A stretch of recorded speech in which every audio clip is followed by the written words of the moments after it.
Hello, g'day, and welcome. I am Stella Q. Welcome to another episode of Whether or Not, episode 9. Here we go again. We're in the middle of another approaching cyclone to the southern states of the United States of America. And it is called Hurricane Milton. So we're just keeping a little eye on that and figuring out what it is they're telling us, pretty much straight out of the belly of the birds that are up there flying around.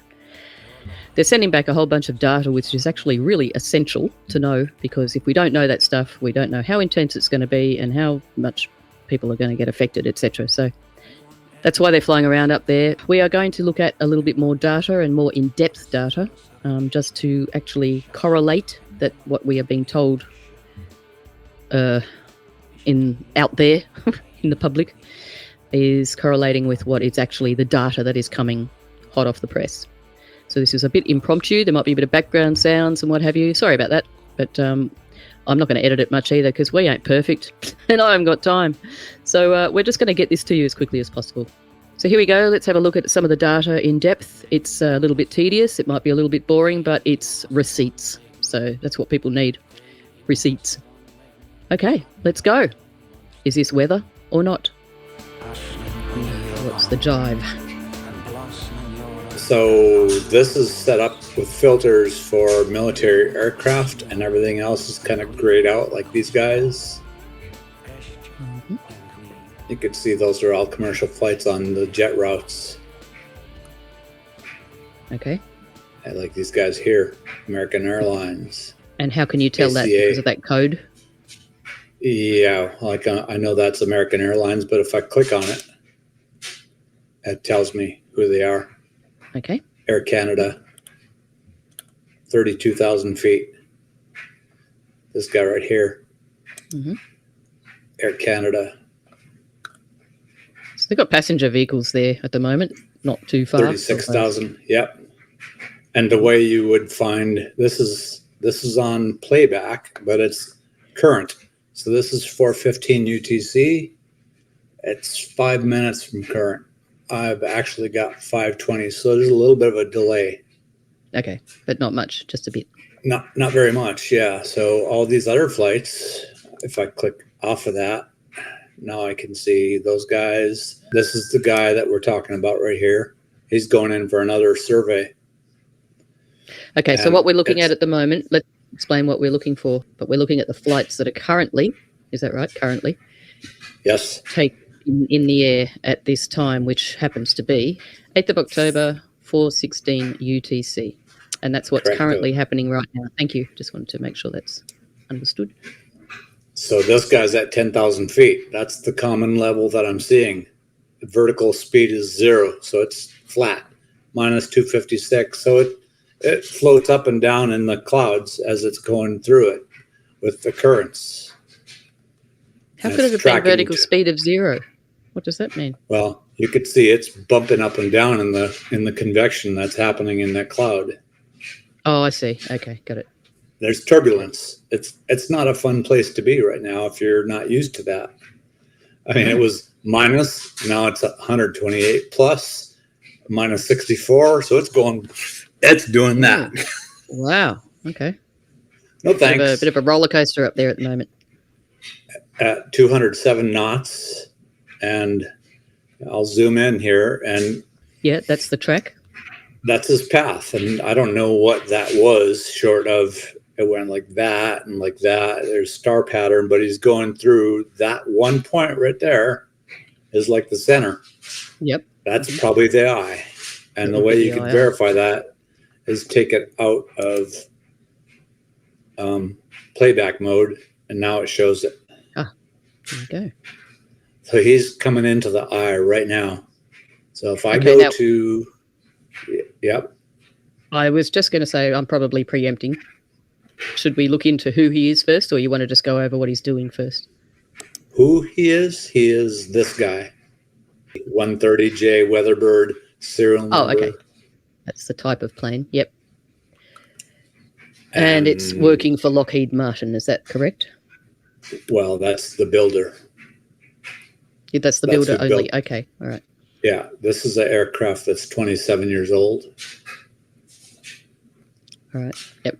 And it's kind of bulletproof. And that's why they send those ones up there. That's what it looks like. It's military gray. It's Air Force Reserve, and it has a crew of 5 penetrating the eye wall, and it's in the eye right now. Okay, can I ask this question, please? Yes. Why is it necessary to send those planes up there and take these readings as opposed to just getting the readings from, say, I don't know, radars, satellites? Why does the plane have to actually be there? Okay, so if I go to Windy and I go to this mode right here, the airplane, over land, every green dot is a weather observer, and it gives you the weather observation. If I just hover on it, I know the observation for that place. If it's green, so it's current. Are they all airports, or are they also places that aren't airports but just have measuring equipment? No, these are probably all National Weather Service. I can't completely confirm that, but okay. I'd say most are airports and most are probably National Weather Service affiliated, FAA. That's what's causing all the trouble, is that Nowcast logo. If you look out there, yep, no green dots. Okay, we're at the same. Okay, I see what you're saying. So they can only tell it within a certain diameter. So they need more information, and the only way they can do that, how come they can't read it from a satellite or something? Well, number one, this doesn't tell anybody that doesn't know something about satellites what that means. It means you know where the storm is, but you don't know anything about those clouds. You don't have a weather observer giving you heights or wind or pressure or any of the things that you would get right here. Like if I click on this guy right here, I know exactly what that has. Wind is from the north at 4. All these things I know. Clouds are scattered at 7,000 feet. We don't have that out there. Normally you'd have the radiosonde information, wouldn't you, regularly too? That too, yes. You're relying on. And there's nothing to actually read the storm. So the only way to get this information about, which is actually crucial information, is it not? Is to send something into the storm. So, okay, well, thank you for that. So here's the closest radiosonde right here, Aerodrome de Santa Rosa de Lima. So that is, I don't have radiosonde up. I've got it on airport. So they don't have any observations even there. I got to get to radiosonde here. This is all good to show people how to get there as well. It's good. We're in windy.com at the moment, the app. Website. And that's my Merida. So it's pretty close, but got to realize that this was, as it shows right here, 4 hours ago. So it was farther to the southwest. But right now that center is really close. And those are live lightning strikes, by the way. That was the sounding, the radiosonde data at that time when it launched 4 hours ago. And the actual launch time was 23:05 Zulu. That's the release time of the balloon. And it went up to 63,797 before it popped. It's the radiosonde balloon that sends all this info back. Yep. And the reason for termination, balloon burst. Right. So that's kind of cool, but that's meant to happen, by the way. It is, but usually it's higher. And if you look at the stability of this thing, the lifting condensation level is 1,093, and the convective condensation level 82 degrees, 1316. So very low level for condensation, and you go into the green dotted line means that the air, when you lift it, is warmer than the actual air temperature, and there's a lot of lift there because you have you have all that convergence of the winds is coming to that center spot, and it has to rise. It can't go down. So and then you get instability, and it goes up to where that green line intersects the red line up at probably 14 or 15 kilometers because of that. So it's really, really unstable air, and that fuels that with that warm water. And if you look at the water temperatures, let's see. Let's look at the water temperatures. Somewhere in here. Where are you? Sea temperature. So right there where it is, if you put this thing on it, it's 86 degrees.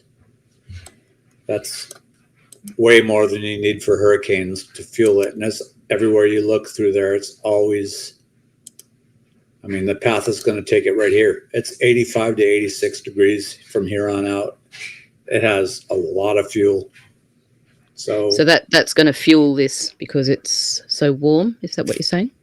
Yeah, it's, you know, it's on the verge of evaporation already. So yeah, right. So it's really, really warm water as opposed to moisture. As opposed to California off of San Francisco, 59 degrees up here, 52 degrees. So, I mean, you don't get good hurricanes over here because you have a northward setting or southward setting current. It's going towards the south from cold places versus over here with the Gulf Stream. It's a northward setting current, and you have all these warm temperatures until you get up to off of New York. Then it's 68. So starts to cool down a bit. Yep. It's just super, super warm water, which is the fuel. Swirling round and round and round on itself, so it just never escapes. It cools down. So if you go back to the actual flight right now, it went through it. So if I go to that data, I got to go to go back to my links right here, and right here, National Hurricane Center, and I go into data and tools, aircraft reconnaissance, high density observations, U.S. Air Force. So that's the current data right there at 0. That's not the current. No, I got to go here, and I got to go here. And that aircraft is the one that says last modified NHC. This is the guy. So they're 10 minutes apart. What does NHC stand for? National Hurricane Center, which is this is the C-130 data, and this ended at 15:45. Let me see, is that right? What time is it right now? That's not right. There's no point in me telling you my time. What's 0? Wait, hold on here. I think. Did you actually? No, you're still on the. You're still on the name sorting. You want last modified sorted, I think, don't you? Right. So you get the last one. It's backwards. Thank you. Yeah. It's backwards. Right. We had the reverse sort. So 403. That makes more sense. Is that it's 21 plus 7 for me is, this is right. So this is ending time of 0400. And when you look at this code, can we possibly zoom in on that, please? Yeah. Okay, it's telling you at 03:52 and 30 seconds, that aircraft was at 2258 north, 08803 west. Okay, let's explain what these columns are. Sorry, we need to explain. Okay, so first column is the time. Okay, so that's the Okay, so it's here we go. 2024 10/8. Okay. 8th of the 10th month. This 0400 right here is the end time of this report. Very close to that. 0402 and 0 seconds is the end of this 10-minute period. It starts at 3:52 and 30 seconds. 3:52. So that's UTC time. 3:52. Correct. Yep. Okay. And and it ends 10 minutes later at 4:02 Yes, seconds. They all seem to be 10-minute intervals from what I've seen. Yeah. Yes. Okay. And you can see by this, if you look at the latitude, 2258 north, 23 north. So okay, it was going north. Well, let's look at the numbers. 2300, 2302, 2304, 2306. Rising, rising, rising until here. And then he turned south. So it went north for a while, and then it went to the south again. See that? No. Where does it say south? I'm seeing N, north. Okay, Where's the so 2312 north, 2311 north, 2310 north, Oh, I see what you're saying. 2309 north.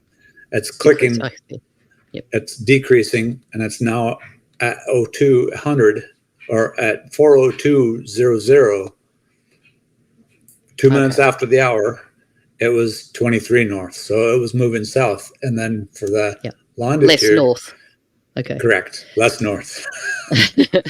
Yeah. 08. It's actually south, folks. Just letting you in on that.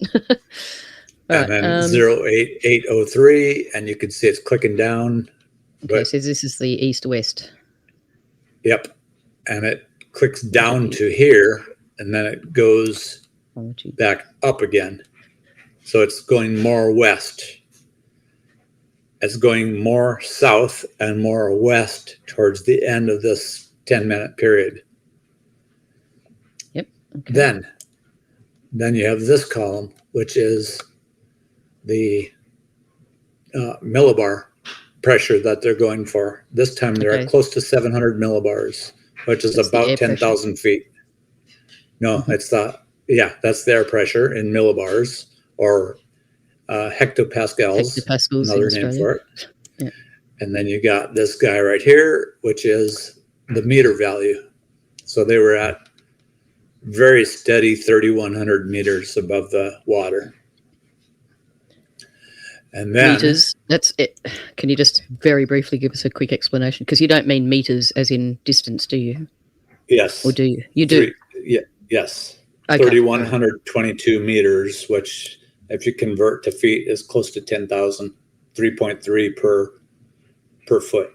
Okay. No, 3.3 feet per meter. So multiply that 3,122 times 3.3, and let's just figure he's at 10,000 feet. A little bit less. Yep. Okay. And disregard this. That's not part of the code, but that just tells you the date, and it's a high density observation. Is what that means. High density observation. Okay, and that means that's basically the plane. Correct. That there'll be information that the plane is getting because it's high density information. That's what you call this, the HDOB, high density observation. Yeah, that's the data. Sorry, I just want to explain this because this stumped me before. So the data, it's the high density data, not the high density weather. Every 30 seconds, you're getting all this. Yep. All right. So that aircraft is going 200 knots. So divide that by 60 seconds, and it might be every mile gets given the number. I'm not going to calculate that out, but every very short period of time, whatever it covers in that 30 seconds is when they give you this data. Yep. Okay. So then you have right here, this is the extrapolated surface pressure, which is to the nearest tenth. So that's 1,000.2 at that location. And then it decreases to 998.5 at the last point in that 10-minute period. And then next column is temperature, 10.3 Celsius. Dew point is 7.9. So you have 2.4 degrees between them. You have clouds there. Everywhere you have close to zero, you have clouds. When you're talking about 2.5 degrees there on that one. Right here, most of these are really close to under 5, where you start looking for clouds, and most of them are like this is 2 degrees Celsius difference, the dew point depression. And up here, 1.4. And up here, so there's some areas that are higher dew point depressions, but for the most part, it looks like 2 degrees or less. So pretty thick clouds. Mm-hmm. Mm-hmm. And then you come to this, that's the wind speed and direction. So 162 is southeast, almost south at 33, 35, 35, 36, 37, 38, 34, 31, 33. What are those numbers, the last two? All these right here are the wind speed and wind direction and speed column. And you can see they're steadily from 160, 150, so nearly south, and almost always about 30, 35, say 30 to 40 knots as the instantaneous wind speeds through that. I think they're 10-second averages is what the code said. I will believe you on that because I wouldn't have a clue how to get all that information out of those numbers. Okay. And this column right here shows this 034, shows the peak wind during that period. So no more than 38. Just call the winds at that location 38, 35 miles per hour or knots, which would be like 40 miles per hour. And then this aircraft has a radiometer deduced speed of the wind. And that's a pretty big difference. 034 is 017, 34 to 17. That's not so good. The 034 column is a peak wind speed for 10 or 30 second period from these instantaneous wind speeds. That's the one's a 10-second average maybe, and the other is like clearly really close. But the higher, I mean, if you had to just pick one right here, you would pick the highest one right here. So that's the highest, the peak wind speed. Correct. In that set of data. Okay, at 10 minutes. And then you have the 017 is somehow I think they call it a radiometer measurement method of the wind speed. They're not very close together. I'm pretty unimpressed with that. So like 38 and 18, that's not close. Or half, yeah. I'd go with the higher one because this said 37. This says 38. This says 18. I'm kind of like disregarding this whole column. And I forget okay, what let this me ask. column is. Yep. Sorry, I'm just trying to think how to word this. Go ahead. I would disregard this column. So I might immediately pick up my ears and go, well, hang on, why? Because it's there, so why are we disregarding it? Like, it's information. Look at that. This is a noob question here. Look at that 17.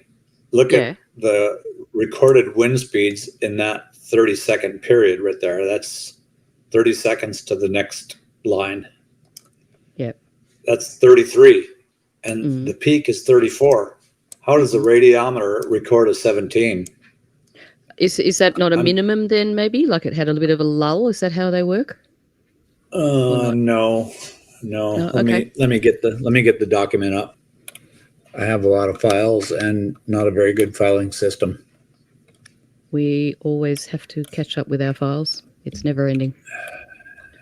It's a small little administrative torture. Here's the temperature, here's the dew point, here's the wind speed, and then the next group after wind speed is peak 10-second average. That's the 034 column, and then PPP SFMR derived rain. No, that's not right. Peak 10-second average flight level wind occurring within the encoding interval in knots. That's the MMM group, which is the 034 group. And then the next one is peak 10-second average derived from stepped frequency microwave radiometer in knots. Knots, okay. It's a electronic measurement from our radiometer in knots.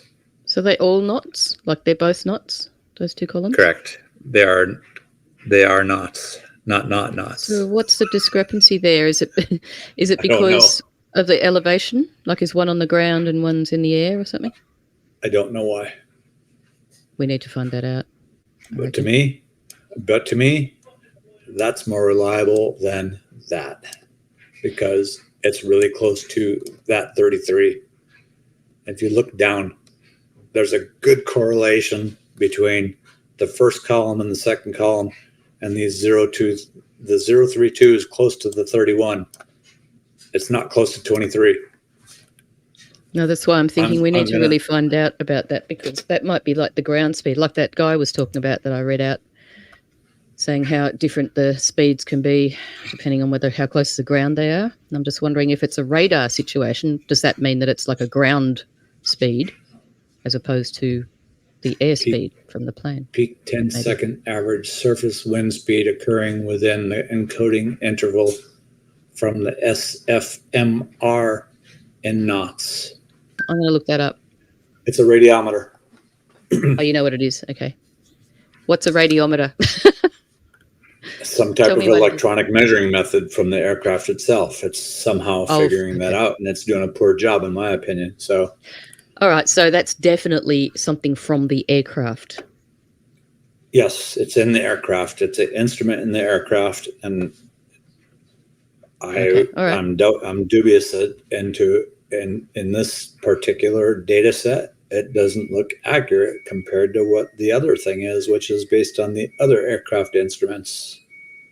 The last two groups are PPP, SFMR derived rain rate, which is no data on the second to last column. And then the last column, the first column indicates the status of positional variables, 0 on the first digit, all parameters of nominal accuracy. That's the first digit as last 2-digit code, but zeros were good. That 3 is bad, and it tells you that something was missing. So they got a 3. That data on that particular line was not good. Just the data itself is not good. Okay. Correct. It's questionable. So if you have 00, that's always good. I see. Okay. So this is telling us how accurate that data is and how it sort of makes sense with everything else. Yeah? Yes. Yep. Okay. So 0 is good. 0 is good. That's the whole code right there. And if you went through and... So that's the latest one up to date now as of recording. Correct. And if you look right here, these are the same aircraft, the NHC, the National Hurricane Center aircraft, which is the C-130. And if you go back, you can see there was a WBC down here. So there was another aircraft, which is the Gulfstream, was here till that time. So there was data from that aircraft, but the rest of them are all NHC. Yep. And so it's only really those ones that can handle being shaken around by all that chaos up there, is it? Is that pretty much that story, isn't it? Yeah. And this guy's continuing to stay there by himself. And if I zoom out,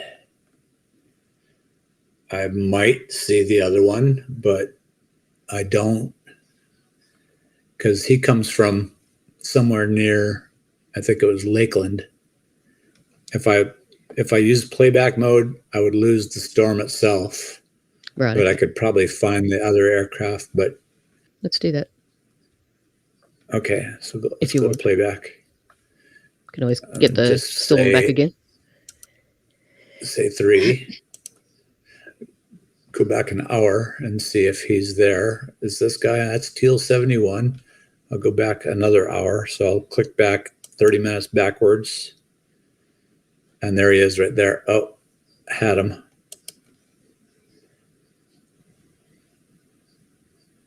Oh, not seeing him. I saw him flash there for a second. Go back another 30 minutes. Is he meant to be orange? Here he is. That's the NOAA 42, which is the Gulfstream.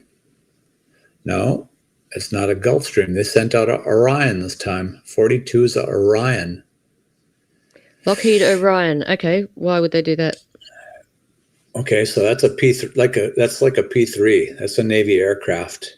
That's obviously another durable aircraft. What is it? So Lockheed 3D Orion. WP-3D Orion. That's what they use for anti-submarine warfare in the Navy. But clearly, it can penetrate that storm as well. Okay, well, that's one reason why it might be there. And Okay. it was at this point at 19,000 as it was approaching the base. But if I click back further in time, I can see where it was. Yeah, what's its flight path? Here he is right here. Can we just zoom in on them a bit more, please? Yes. A little bit closer. Let me... Having trouble That's clicking better. on them. You can't blame the God hand. It's like this. Okay, there he goes. He was in there as well. This is his flight path. And there you got the Teal 71, which his flight path is hidden right now. But you can see this guy was at 15,000 feet after he left. Go back another 30 minutes. And he was still in it, but he's leaving. That he might be departing. He was at 10,000 as well. 8,000. A little bit lower. That's which one's leaving the flight path there at the moment? They both are. It's a tangled web of flight paths. This one's highlighted, so this is the Orion, the WP3 Orion. Oh, okay. So that blue line is all his flight path. Okay, yes. Gotcha. Yep, they're converging on the same spot. That's the center of the storm, right there. Mm-hmm. Okay. Because they keep crossing the same point. Yep. Yeah, I can see that. So, because this may not go to air, so I can ask. I can always edit it out as well. So, what do you think of the chances of them crossing? Because I can just hear it now. I can hear it in my head. See, they're crossing over the eye of the storm. They're dropping all the carbon black in there, or dry ice, or whatever. Of course. So I just want to address it because that's what's happening and that's what's going to happen. So I just wanted to know a response in relation to that. Because, nobody knows. But it's a process of elimination. You can't say that it's impossible, but these are scientific crew. They're there to assess this and plug the data into the computer models to make it more accurate. That's why they're there. Okay, and they do this on every hurricane, do they, or what? Yes. And multiple flights. I mean, they're doing it day in and day out. If you looked at that data, which was, let's see, where are we? Crikey, they must have some maintenance on these things. They'd get rattled to bits. Yeah, you would think. So they keep coming in. Oh, last modified, I somehow switched that again. So 440, 430, 420, 410, 4. So every 10 minutes, you get a new data set for the guy that's there. Mm-hmm. And then the other one, too, the WBC, they were both there until this time, until 0244. The two of them were there, and then this guy left. Okay, the WBC, so they're sort of... which is the Orion.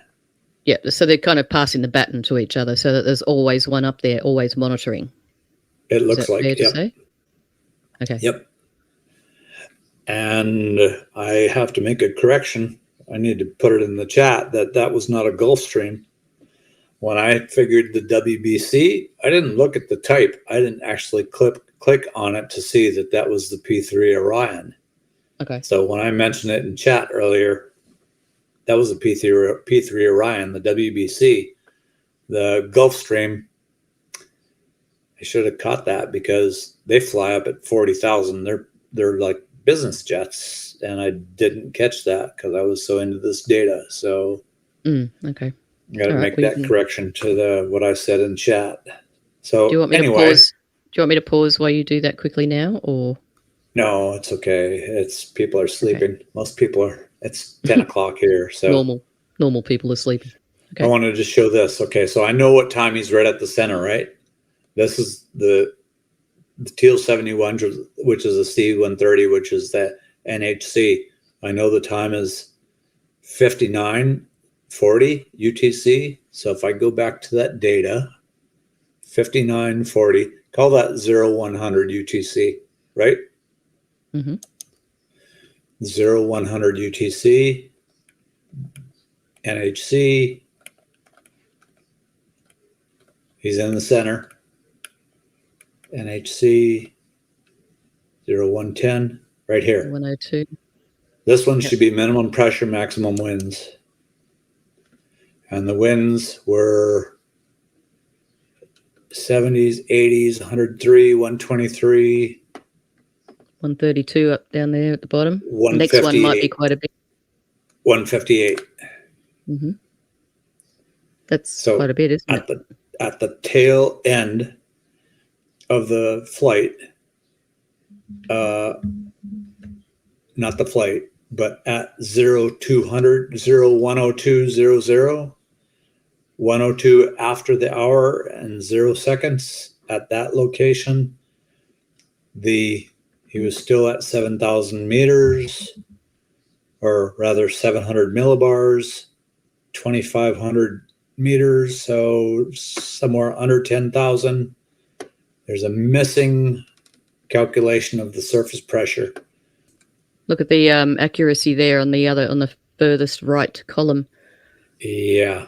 As the accuracy is changing. What caused that, do you think? Would that be like equipment being shaken up or something, like in turbulence maybe or something? Well, look at the dew points. They're all missing here.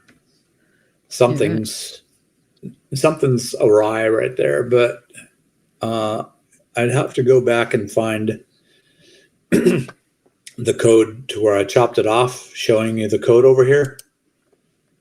The first number is 0. Those show all good for all parameters. For the accuracy of the location is good, but the second digit of the code is telling you that 5 is messed up, that 3 is messed up. There's something not right with it. I guess you would have to. Well, let me look at this. That's not very good, is it? Because look at where it's messed up. Is that fairly? Hang on, I'm sort of losing where I'm at. It's fairly windy, is what I'm trying to say. Around that area, is it? Well, where it gets kind of messed up. We could look at the next data set, the one after 0100. So let me look at that. Let me go to the one after 0100. Mm-hmm. So 0110. That's this one here. There was a 105. No, there's a 105. We were just on 102. No, they're 10 minutes apart. We were on the 0100. Yeah. So 0110. No, so there's one. Hang on, there's one between that. You've gone to that was the WBC. That was the WBC. He was not near the center. Oh, okay, sorry. Yep. I shouldn't question you. 0110. What? Okay. 0110. Correct. Right? Looks like that's the next one. Yes, I agree. Yes. Okay, so you start out at 0102.30. So there's a whole bunch of bad numbers on this estimated surface pressure again. Good temperatures, bad dew points again. And it's showing 1s for the second number, but 0s for the position. It's probably talking about those dew points. Yeah, or I'd say so. It might be the estimated surface pressure, which 964.2 right there. These are not what they were showing earlier, but he's also before the center because he was at the center at this location right here at that time, 0100. He was in the center. So we don't have good data on that pass, but if you backed up in time, there was another pass that would show him crossing there as well. Uh-oh, what happened? I lost him. You clicked off Go 30 something. minutes forward. Teal 71. 0100. I'm looking for another crossing point. When he crossed that, go back another 30 minutes and back a few more minutes, like right. Coming up beyond that, right. They're both right near the center at that point. Okay, I'm going to say at 2347, he would have been at the turn. He was going for the eye right there. 2347. Go back and find that data set. So 2350. NHC 2350. Looks like it. Yep. And a bunch of zeros and ones. And the wind speeds 135, 138, 130 on the other side of the wall. This is the center right here. He's in the center because the wind speed's so low. So we've got the wind speeds. That's sort of the crucial information, really, isn't it? I mean, the rest is what dew point and what's the other bit that's missing? Just where your cursor is right now, that column? To the left. Estimated surface pressure. So 902.5. 902.5. That's dropped another 10 millibars from what I shared in the group the other day, or 2 hours ago. It's pushing sort of 900 up and down quite a bit, isn't it, when you look at that? What I'm trying to establish is the missing information. How crucial is that? As opposed, like we've got the winds and the wind gust and the wind speed. So that's kind of the crucial stuff, isn't it? I mean, how crucial is the stuff that's missing? Well, the wind speeds are the most crucial, and you have pretty good consistency as he's going like here from the northeast at 99, from the northeast at 114, from the northeast at 134.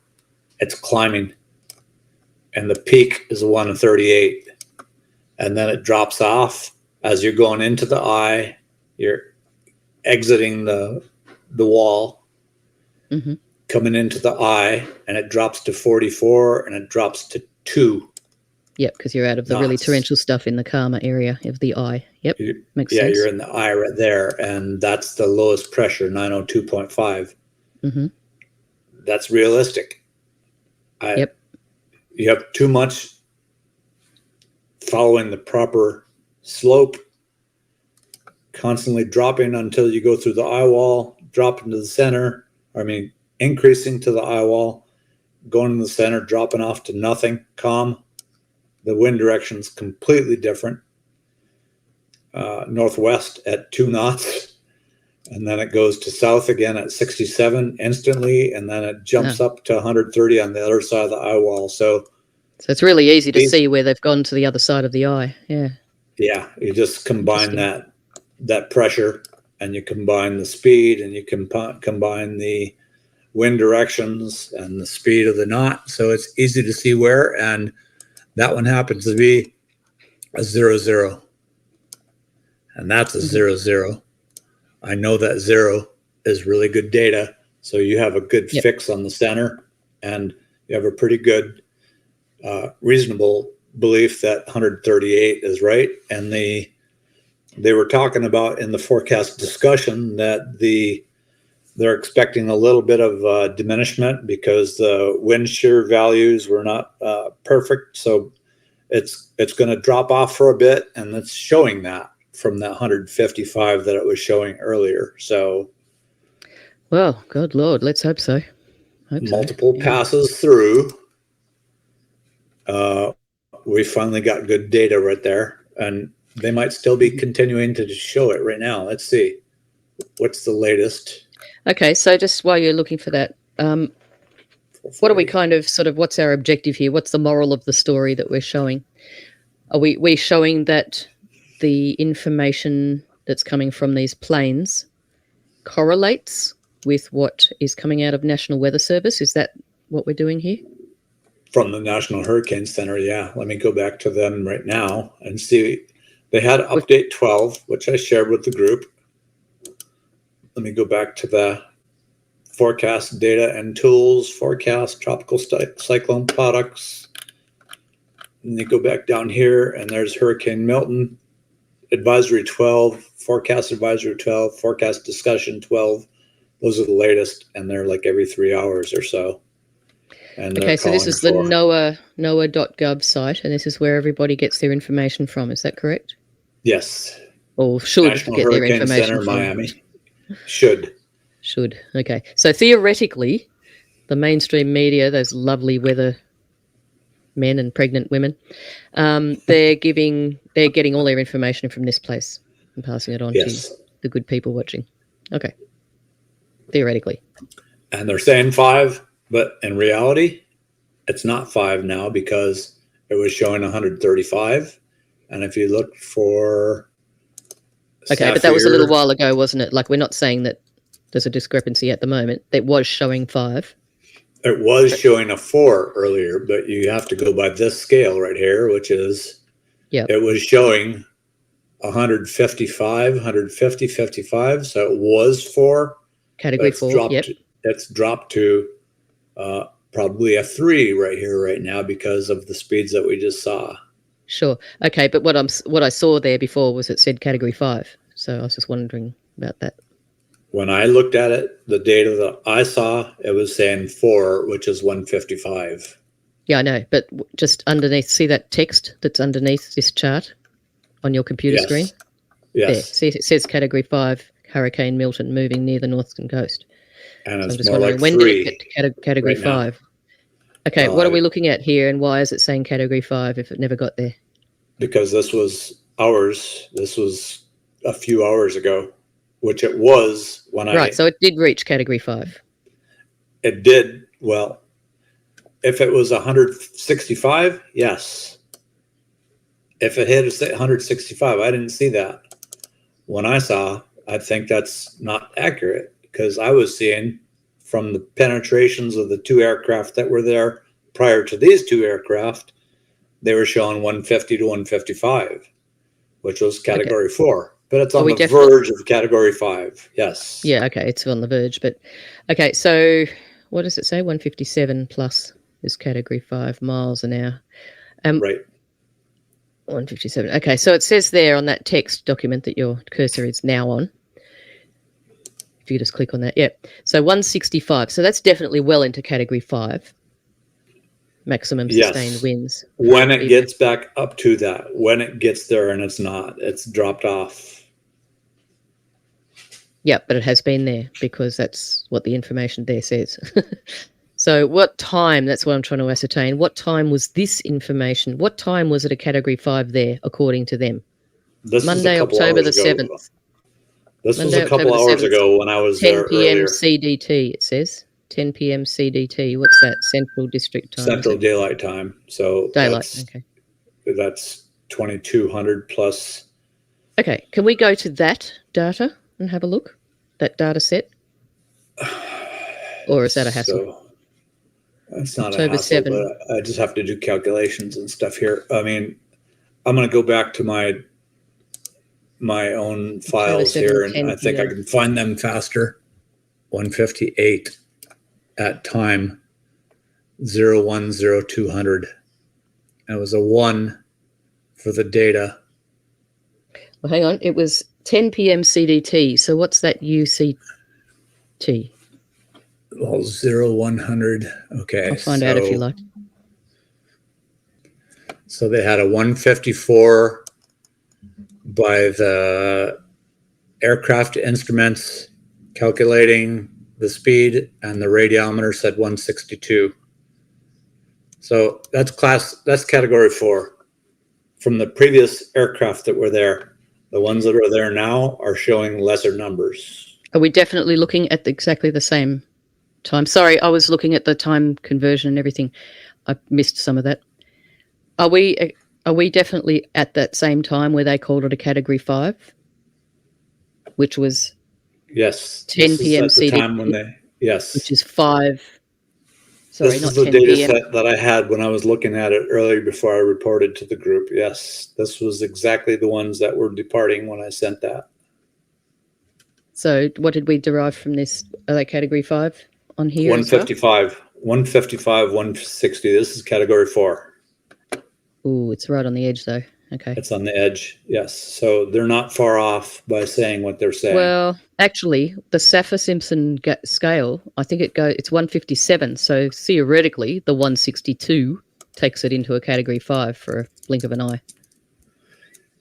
Yeah, if you go for a gust, I don't know. I mean, these guys right here are close enough to say solid 4, maybe trying to go 5, but now it's 3. Yeah, based on what we're seeing. That sounds more sane of a summary. Yes, ma'am. Yeah, that's the thing. I mean, that the sensationalism is going to do that, isn't it? Like they're going to say, "Oh, it's Category 5 for a second," so they're going to push that. Yes, even though it's only like for a millisecond. But either way, it's still bloody strong. It's a big monster still. It's not something I would want to try to stand vertically into. No. So that's a bit of a problem. Maybe somebody like the guy with the Dominator aircraft that Reed Timmer, the hurricane or the tornado chasing guy. He's got that aircraft he calls the Dominator. It sucks down to the ground and drills itself in. It looks like a tank. Wow. He might like being there, but not me. He's about the only guy on the planet. Yeah. Elon Musk could probably get off on it too, but whatever. He gets off on weird things. Cool. All right. So we can conclude from all this, can we, that it's a big storm. So there's no doubt about that. Wouldn't want to be in its way. But basically, what we're being told, and it only takes a minute to be completely out of the loop again. What we're being told on the build up to this, I don't know. Do you watch mainstream media? Because I don't. I don't even look at it. Yeah, so I don't know what they're really saying. I'd have to catch up on all that. But, I mean, it doesn't get much bigger than a Category 5, does it? Because they didn't actually get to expand to the Category 6 like that the dude wanted to, or whatever his name is. I can't remember. Tried, but he failed. I would expect that these updates right here, they're going to show up as a 13 very soon, and it's going to be based on the guys that are there right now. And if I get out of this and say, oh, the live flight, this is live because it has... Okay, this is right now. This is now showing the rain and the precip and the cloud cover. Looks like they could be departing. They'll be going that way where they came in if they are departing. And then another one theoretically will be coming to take over, or in the morning. I'm not sure. I'd have to look at the schedule, and the schedule is here. So the schedule is. Tell you. Yeah. If you go to just got to know where aircraft to look. Reconnaissance, and for today, that's the schedule. So 08/17/30. This is I don't have. I tried to get the good breakdown on this, but it's not findable. But that was yesterday. This was written on the 6th. Oh, okay. So there was another one here that said old news for tomorrow. For tomorrow, text issued today. So this was the more recent one, and it said 49, which was the Gulf Stream, and then Teal 73 happens 09/02/30, 08/20/30.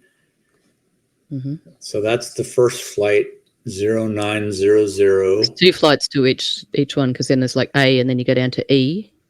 As it looks like they've done another. Is that second pass or something? Is it? See how on each category there's A, B, C, D, E, F, G. A is a time and a date, and then E again is another time and date. Look to the column on the right, because the other one's missing. See on the right there? Yeah. E. Yeah. So that must be like 2 passes or something. Yeah, it sure looks like that, but I can't find the code breakdown. So you're just guessing on all that, but you know what they are. So this is the Gulf Stream, 41 to 45,000 synoptic surveillance. So they're doing the C pattern maybe again, that vicious C pattern. Can you please explain synoptic surveillance?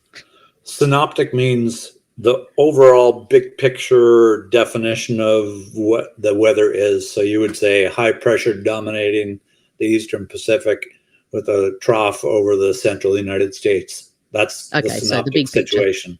It's the big picture. That's what that Gulf Stream is up there for. NOAA 49 is the Gulf Stream. Right. Okay. And it might do the sea pattern again and scare a bunch of people. So yeah, I wonder what letter we'll get this time. It's like Sesame Street. Hopefully they don't give us a finger, the middle finger. Dick and balls. Remember when that ship did that in the COVID time? Oh yeah, that'd be funny. So I should do a meme. Guy right here. What's that? I should do a meme just to confuse everything a little bit more. All right. So they have a mix of different things. Synoptic surveillance. This is for fix. This one right here, Teal 2 or Flight 2, Teal 73 is a location thing, it looks like. And then the Flight 3 is tail Doppler radar. This is the NOAA 42, which is the P3. And then you got another Teal 71, which is a C-130 again. And that's for a fix, surface to 15,000 feet. And then 43, which is... Oh, I see. Okay. Could be the same as the 42, maybe, because it's a NOAA. And that's a tail Doppler radar again. Well, that's only says to 15,000 feet, whereas the other one was much higher, wasn't it? Yeah, 45. 49 is the guy up at 41 to 45,000.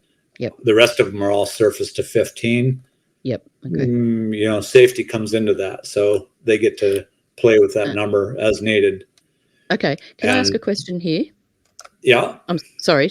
Did I cut you off then? Nope. Okay. So we've got all those different little micro readings every 30 seconds and then 10-minute data sets, yeah? Mm-hmm. And then, how do they just average everything? How do they pick? Is it always the maximum that they then ends up in the weather report? Let's just say it's a real one. So when they say wind speeds up to blah, blah, obviously that's going to be the peak or the gust up to. But when they, write the data out as the synoptic situation, is it just like an average of all those little micro measurements put together? Or how do they pick which one to say it is? Because it's changing all the time. Did I explain that well? Did I ask that well or not? My guess is that any forecaster is not going to give you the minimum. They're going to give you the maximum because that's a cover your ass thing. Okay, so there's no forecaster that says it's not going to rain. You have to say it's going to rain if there's a chance, or you're going to have people pissed if it rains. Yeah, they say chance of rain. But I guess what I'm getting to here is, let's just say scenario that, say, 10 o'clock, like it did, 10 o'clock, it hit briefly a Category 5 by only a couple of miles an hour. So I would expect, because it's sensationalism, that in the 6 o'clock news, they'll say Category 5. But, certainly. Yeah. But will they... So what I'm trying to get to is, for instance, would they... I don't even know what I'm trying to ask here. Would they say, category... Don't worry, I don't even have a question. I already know the answer. It's the mainstream news. Don't edit that out. Don't edit that out. Okay. Maybe not. We're not professionals. Check my life insurance first. All right. Very good. So basically, here's some other interesting things. Okay. Oh, you have more questions? Go for it. No, I don't. So the interesting things here, the notes are continue 3 hourly fixes. They have pretty much somebody flying at all times. And one more P3, which is the 42, which is the WBC one that we saw. That's the P3. So they've got one of those departing at 9:20Z. And they're dropping buoys along the west coast of the Florida Panhandle ahead of it. Okay. These are interesting notes. So that's probably to measure the swells and whatnot. Measure the wave heights and all that. Yep. Yeah. Makes sense. And during the NOAA 43 mission tasked in whatever this is, TCPOD, for the 0812 synoptic time, which is just a few hours away, one small UAS is planned for release. I don't know what that is. In the center of MILTON at approximately 080925. It will operate at or below 5,000 feet for about 1 to 1.5 hours. Don't know what that is. What was it? UAS? UAS. One small UAS. I'm looking it up here. Oh, good luck on that. It is weather and uncrewed aircraft systems. What? Uncrewed aircraft systems. In other words, an unmanned drone, I suppose. Oh. That makes sense. Interesting. That does make sense. Why kill a human? Yes. You can just kill a drone. Wow, that's neat. At 080925. Right now it is 22 plus 7. It's like 0525 right now. So in 3 hours they'll be releasing that. No, 4. Okay, so that's probably because it's getting dark, is it? So it's a bit dangerous or something, maybe, to send a dude up? Possibly. Not sure why the time is. During the NOAA 42 mission tasked above, one small UAS is planned in MILTON. Yeah, they just reiterated that. B and C say the same thing. Oh, wait. No, during the NOAA 43 and 42 missions, the different. Both of them are going to do it. Yep. Oh, there's 2 different ones. Okay. I see. Okay. Well, they give the schedule. So it's kind of cool. I'm pretty impressed with. I wasn't so impressed when they messed up on Helene. They blew that by 4 levels. Who blew it? I don't think they're blowing this one. This is pretty accurate from what I can see, and I'm gonna keep an eye on the data. Hang on. We'll back up, buddy. Who blew it? The NWS, the NOAA people? Well, these are the same. NOAA, National Hurricane Center. They said it was a 4. It showed tropical storm when it hit shore. Yeah. Okay. In that sense, yeah. They, in my opinion, they blew that. They didn't blow the rain forecast. They hit that. But in other words, they were saying it was a Category 4 when it was nowhere near it. Correct. When it hit land, which is when it counts. So our show was valid. That's good to know. Nobody on a boat is going to be in the path if you know a Category 4 is coming, if that's what they're telling you. So it doesn't matter what it is out over the water, other than the storm surge is affected by that. But you can't move your house because of storm surge. So to me, they screwed up bad on that. And I don't think they're screwing up this time. And I'm heading it off by monitoring these recon aircraft because it's available and I learned it. So that's why I'm doing it. Okay. Excellent. Well, I guess are you going to keep an eye on it as it proceeds? Yep. Okay. That's my job, my unpaid job. Yeah, we do this for the love. and I mean, there's nothing like being abused by a troll, so let's just do that. So that's about it for now, I suppose. All we can do is keep an eye on it. Keep an eye on the eye. This was an impromptu meeting.